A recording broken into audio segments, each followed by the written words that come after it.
There's a strange kind of magic in the movies, a magic that lets the impossible slide right into the middle of reality without anyone questioning it.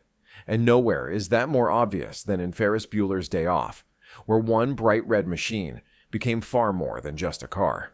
For millions of viewers, Cameron's dad's 1961 Ferrari 250 GT California wasn't simply a prop. It was a dream, a shimmering, unattainable trophy of wealth, beauty, and fear, all rolled into one. But here's the twist. The truth behind that car is even crazier than what happened on screen. Why did it look so perfect, yet sound wrong? Why would anyone with a pulse let a pair of chaotic teenagers within 10 feet of something supposedly worth the price of a mansion?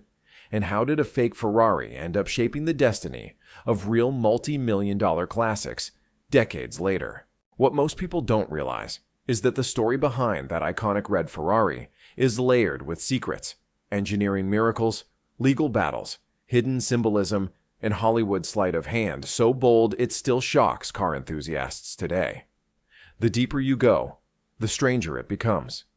Every detail, every choice, every stunt ties into a much bigger story, one that completely transforms how you'll see Cameron, his father, and that fateful crash through the glass.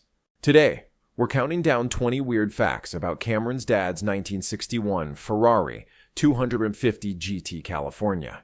20 truths that will make you rewatch that garage scene with entirely new eyes. And believe me, by the time we hit number 1, you'll realize that this car wasn't just part of Cameron's arc. It was Cameron's arc. Ready? Let's take the ride. 20. The Ferrari. That wasn't a Ferrari. The myth begins with a lie. A beautiful, convincing, almost cruel lie. That stunning red convertible that Cameron kicks through a window wasn't a Ferrari at all. Not even close. What audiences believed was a priceless 1961 Ferrari 250 GT California was actually a Modena GT Spider replica, a handcrafted illusion built purely for the movie. And the reason was brutally simple. By 1985, real Californias were already worth hundreds of thousands of dollars, and only around 100 existed. No studio on Earth was going to hand one over for stunts that involved teenagers' panic and a literal glass wall. John Hughes needed something he could destroy without giving the Ferrari executives a collective heart attack. So the Replica studio stepped in. They recreated the car with obsessive precision, elegant lines, perfect proportions, that unmistakable Italian silhouette. But under the surface, it was something else entirely. A beautiful imposter. A movie star born from fiberglass sleight of hand and pure cinematic audacity. 1903 working replicas existed. Today, productions casually blow up entire fleets of vehicles for a single chase. But for Ferris Bueller's Day Off, Modena design and development built only 3 functioning cars. Just 3. And each one had a destiny. The hero car handled all the close-ups, beauty shots, and emotional beats. A second machine, heavily reinforced, was prepped for the punishing stunt work, including that gravity-defying garage jump. And then there was the third, a car crafted for a single tragic purpose. These replicas weren't cheap kit cars slapped together in a hurry. They took months to build, with every contour shaped to fool moviegoers, gearheads, and even Ferrari lovers watching in theaters. There was no digital post-production magic to hide mistakes. Every curve had to be right from day one. Millions of viewers had to believe the lie, and they did. 18. The engine sound wasn't real either. And here's where the illusion deepens. Even though the replicas looked like Ferraris, they didn't sound like Ferraris. Their Ford small block V8s, reliable and American to their core, could never imitate the exotic wail of a genuine Ferrari V12. So the filmmakers cheated again brilliantly. They recorded the real thing, the throaty revs, the metallic snarl, the silky shifts of a true 250 GT California. Every on-screen roar was carefully dubbed in post-production. When Cameron nervously turns the key in his father's pristine garage, that flutter in the air isn't coming from the replica. It's audio misdirection at its finest, a symphony stitched together in an editing room. The crew even captured details like door sounds and convertible top clicks. Because selling an illusion doesn't allow shortcuts. If one sensory detail cracked, the entire spell would break. 17. A body made not of metal, but fiberglass. Real Ferrari Californias were born from aluminum shaped by artisans at Scaglietti, hand-formed, labor-intensive, and impossibly elegant. The Replicas, pure fiberglass. Cheaper, quicker to mold, sturdier for the demands of filming, yet far more fragile when stressed, instead of denting like metal fiberglass shatters. That meant the stunt crew had to treat the car like a ticking bomb. One wrong move could fracture an entire panel, forcing repairs delays or complete replacements. Even the sound was wrong. Fiberglass doesn't ring when struck. It thuds. So when Cameron's foot connects with the car, when Ferris brushes a finger along its fender, or when the parking garage attendants lean casually against it, all those sounds were enhanced later. Everything, absolutely everything, had to be rebuilt from scratch to preserve the illusion of Italian craftsmanship. 16. A Ford small block V8 under the hood. Inside this faux Ferrari beat an entirely American heart, a Ford V8, likely a 302 or 3F51. It was the opposite of Italian finesse, sturdy, familiar, easy to repair, at any garage within a few miles of Chicago. For filmmakers, this was a godsend. For purists, it's almost sacrilege. But when you're filming, take after take, the priority isn't authenticity, it's reliability. That V8 made the car predictable, dependable, and cheap to maintain. And though its rumble never made it into the final cut, its real contribution was simple. It allowed every scene to happen without disaster. Without it, Ferris Bueller's Joyride wouldn't exist. 15. A chassis built entirely by hand. When Modena Design set out to create the Replicas, they couldn't simply throw a fiberglass Ferrari body onto an existing American chassis. If they had tried that shortcut, everything would have looked wrong. The wheelbase, the height, the stance, even the relationship between the seats and the windshield. It would have screamed kit car, and the illusion would have collapsed instantly. So they did something far more ambitious. They built an entirely custom frame from scratch. Steel tubes were carefully welded together with proportions that matched the real Ferrari 250 GT California, down to the millimeter. It was engineering as craftsmanship, the kind of work that usually lives behind closed doors in specialty shops. Suspension components were sourced from American cars, but heavily modified, often reshaped to match a layout that simply didn't exist anywhere else. Even steering geometry required painful trial and error. The stunt drivers needed the car to handle consistently, reliably, and predictably. One wrong angle, one misaligned measurement, and the car could have become a nightmare to control on set. And remember, they didn't have a massive production line. They only needed 3 of these frames. That meant no learning curve, no batch testing, no do-overs. Each one had to be nearly perfect on the first try, or the entire film's automotive storyline would fail. 14. The legendary Sergio Scaglietti admired the Replicas.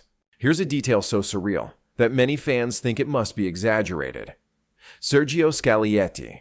Yes, the Scaglietti, the coach-building genius whose company hand-shaped the bodies of the original 250 GT Californias, reportedly saw photos of the Modena replicas during production. And according to long-standing Hollywood lore, he was impressed. Imagine that.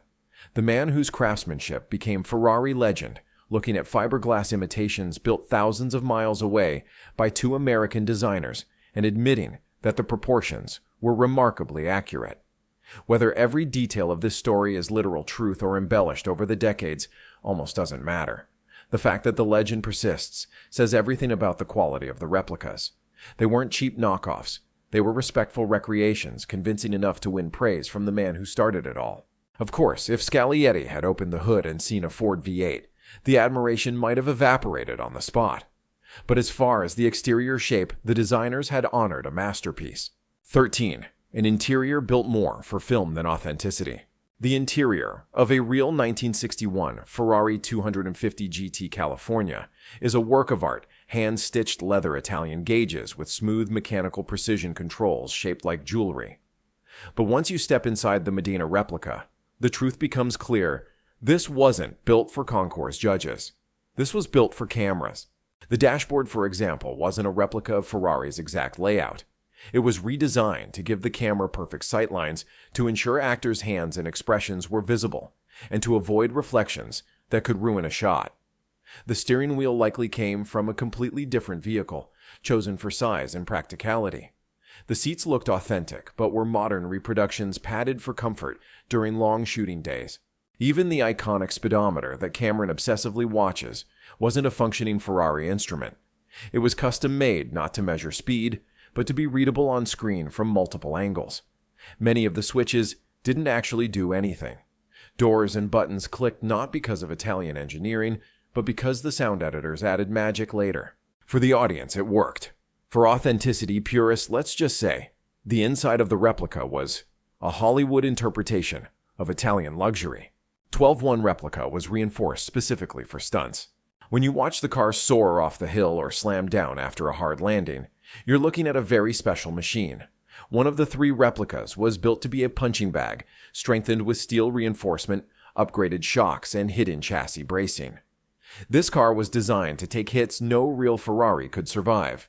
It likely had a basic roll cage hidden beneath panels, reinforced suspension points, and braced engine mounts to withstand the punishing forces of repeated takes. Even then, the stunt team was nervous. They only had one reinforced car. If that single vehicle broke before the scene was complete, production would be halted. Stunts would be impossible, and the film's most iconic moments would simply vanish from the script. Every jump, every landing, every moment of reckless joyride energy hung on that one specially prepared car. 11, the car that crashed through the window, was just a shell. And now, we reach the moment seared into every viewer's memory. Cameron's furious kick, the slow-motion slide, the shattering glass, and the car plunging into the ravine. But here's the truth.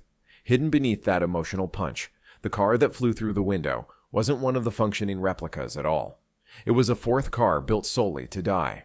This hero casualty was just an empty fiberglass shell mounted on a simple frame. No engine, no drivetrain, no interior beyond what the camera could see. Its entire existence was dedicated to a single devastating symbolic fall. Because even fake cars cost real money.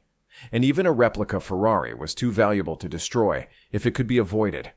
That sacrificial shell still lies somewhere in the Illinois ravine like a strange, crumbling monument to Cameron's breaking point and the illusion of perfection that haunted him. 10, the movie sent real Ferrari prices into the stratosphere.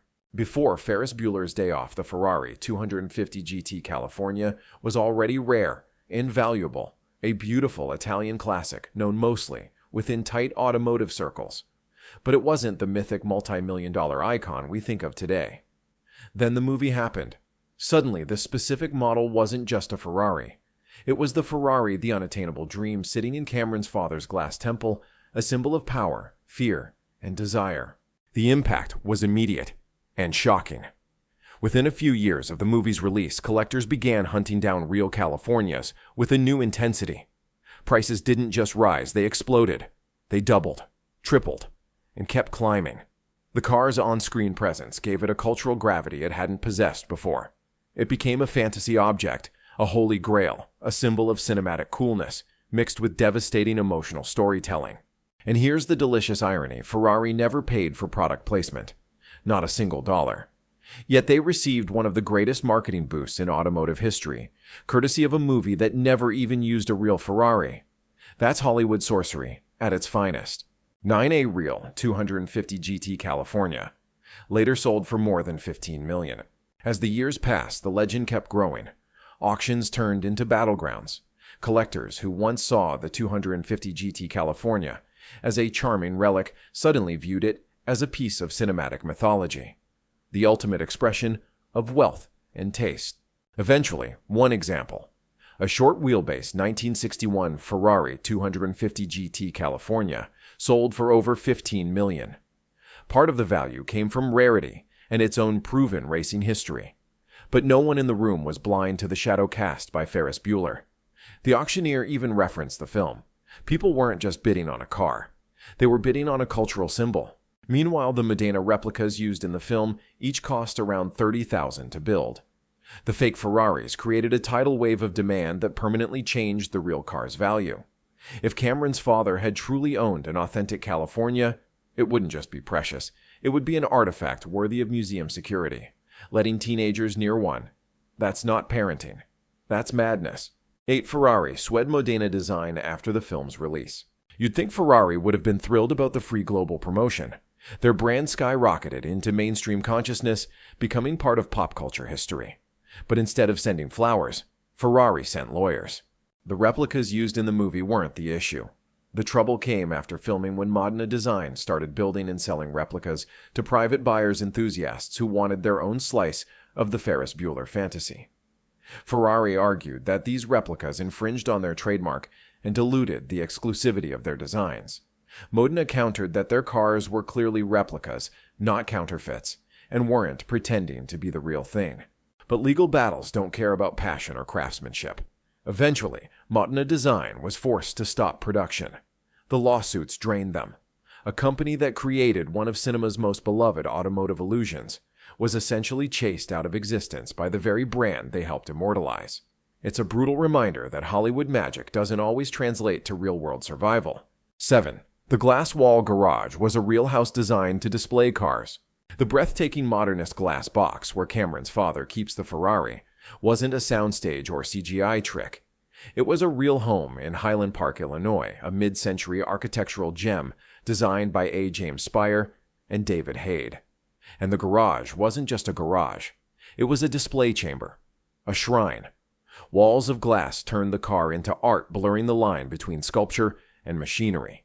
This setting amplified everything the film wanted to say. The house felt cold, sterile, museum-like, a place where Cameron's father valued objects more than people. The Ferrari didn't symbolize joy or passion. It symbolized control, distance, expectations so heavy they crushed Cameron quietly for years. Today, that house is a pilgrimage site for movie fans. And the owners, let's just say they've had more than enough visitors asking about Ferris and the doomed Ferrari. 6. The red paint was chosen for film, not authenticity. If you compare the movie car's color to real Ferrari paint codes from the era, you'll notice something subtle. They don't match. The filmmakers chose a shade of red that wasn't historically accurate to any factory Ferrari color. Why? Because 1980s film stock demanded it. They tested multiple shades under shifting lighting conditions, indoor garage lights, bright sun-shadowed streets, reflective pavement. The final color was slightly brighter with a warm orange undertone that made it pop on camera. Real Ferraris of the time were painted in deeper, darker reds. But this movie version needed to radiate energy and danger and emotional weight.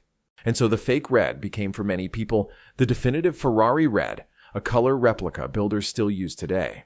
Once again, the imitation rewrote the perception of the real thing. 5. The wheels looked authentic, but weren't.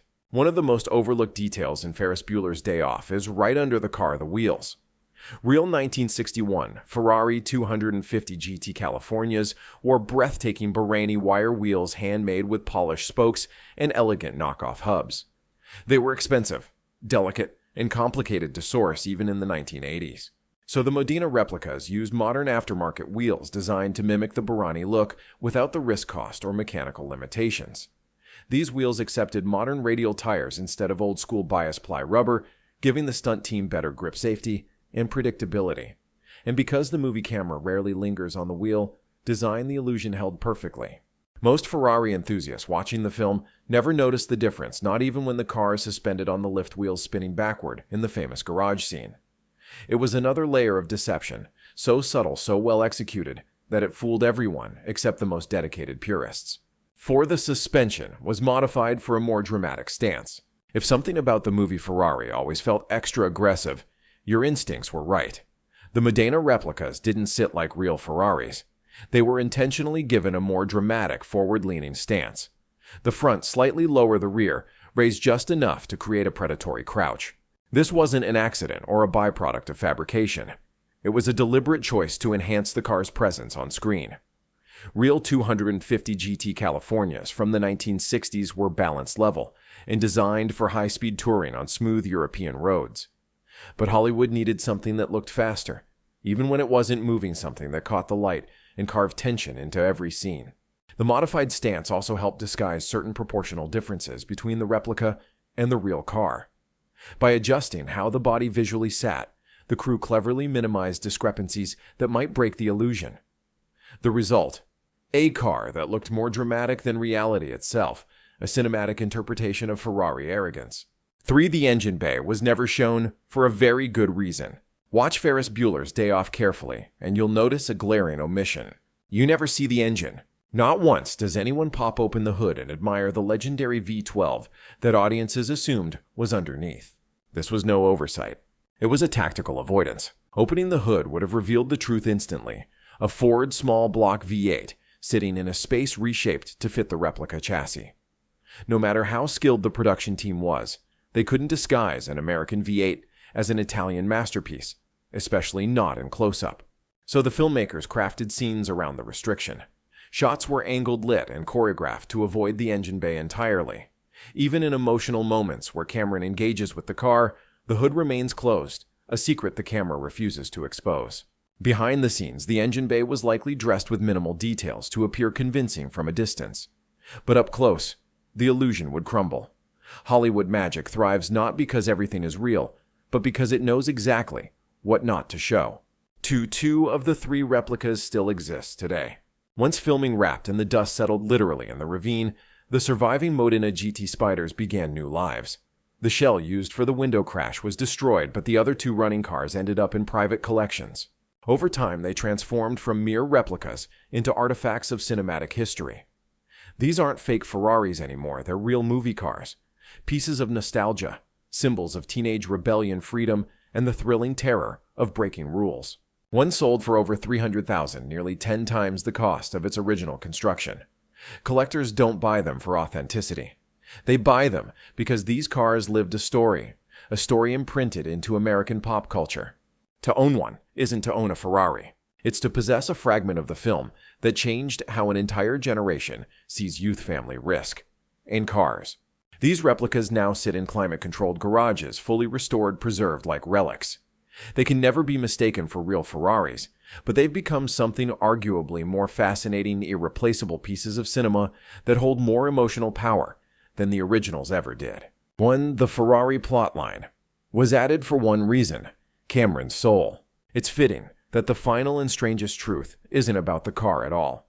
Not its replicas, not its fiberglass body, not the Ford V8, not the stunts, not the garage, not even its cultural impact. The strangest truth is that this entire Ferrari storyline originally didn't exist. In John Hughes' early drafts of Ferris Bueller's Day Off, Cameron Fry was a far simpler character, anxious, passive, drifting behind Ferris without an emotional anchor. He didn't yet have the defining conflict that would turn him into one of the most quietly powerful characters in 80s cinema. His internal war lacked a symbol. His fear lacked a face. His growth had no moment of ignition. And then Hughes found it. A car. Not just any car, something immaculate, rare, revered, almost holy. Something a father would idolize more than his own child. Something fragile, yet worshipped, beautiful, yet oppressive. Something that could embody every unspoken pressure Cameron had been choking on for years. The Ferrari wasn't added to make the movie cool. It wasn't added for spectacle. It wasn't added because Hollywood loves expensive cars. It was added because Cameron needed something enormous to break. Hughes realized Ferris couldn't truly change. He was already complete the embodiment of teenage freedom. But Cameron was all the kids who never spoke up. All the kids crushed under expectations, silence, and the weight of parental perfectionism. The Ferrari became the physical manifestation of his prison. Every polished curve whispered, "You are not enough." Every gleam of its paint echoed his father's coldness. Destroying it even accidentally wasn't a reckless joke. It was rebirth. That scene in the glass-walled garage hits harder when you know this truth. Cameron doesn't just kick a car. He kicks years of fear, humiliation, and emotional paralysis. The moment the car begins rolling backward, the horror on his face isn't about the Ferrari. It's about the irreversible act of challenging his father for the first time in his life. He watches the car crash through the glass, slow-motion shattering reflections of everything he's tried to suppress. And when silence returns, he stands straighter, breathing differently. It's the first moment he decides he won't be afraid anymore. And here's the beautiful poetic irony. The car he destroys is fake, a replica, an illusion, just like the version of himself he had been forced to maintain, just like the fragile, brittle fantasy of perfection his father cared about more than his son. The fake Ferrari becomes the perfect symbol because Cameron isn't destroying something real. He's destroying the illusion that ruled his life. The illusion that objects matter more than people. That fear is stronger than truth. That love must be earned by being perfect. That rebellion is something to apologize for. A real Ferrari might have been too heavy, too sacred, too museum-like to serve this purpose. But a beautifully built fake, a flawless imposter, was poetic destiny. And this is why the Ferrari storyline became the beating heart of the entire film. Without it, Cameron is just a sidekick. With it, he becomes the emotional core. What started as a script revision became the soul of the movie. The car was never about horsepower, beauty, or authenticity. It was about a boy who finally stood up. A boy who realized the prison wasn't real. A boy who shattered the illusion and stepped into the truth. And that is the real weirdest fact of all. So there you have it, 20 strange, fascinating, almost unbelievable truths about one of cinema's most iconic, not really a Ferraris. A car that fooled millions. A car that reshaped the value of real classics. A car born from fiberglass Ford horsepower and Hollywood determination. And yet somehow, it became far more legendary than many authentic masterpieces. It's funny when you think about it. Sometimes the things we remember most vividly, the things that shape us, move us, or make us hold our breath, aren't real in the literal sense. What mattered in Ferris Bueller's Day Off was never the steel, the chassis, or the pedigree. It was the meaning stitched into those scenes: rebellion, fear, growth, friendship, and a kid finding the courage to confront the person who frightened him more than anyone else. That's why Cameron's moment in the glass house still resonates today. It wasn't about the destruction of a car. It was about the destruction of silence. The replicas that survive, sitting now in private collections, aren't valued because they look like Ferraris. They're valued because they were there. They were part of the story that helped define a generation. They carried the emotion, the symbolism, the spark of personal revolution. And whether you love cars, movies, or just stories that mean something that's a legacy you can't manufacture, if you've made it this far, you'll never look at that bright red convertible the same way again. Not as a Ferrari, not as a replica, but as a character, one whose role was to break so someone else could finally become whole. Thanks for taking this ride with us. And remember, in movies as in life, sometimes the fake thing tells the real story.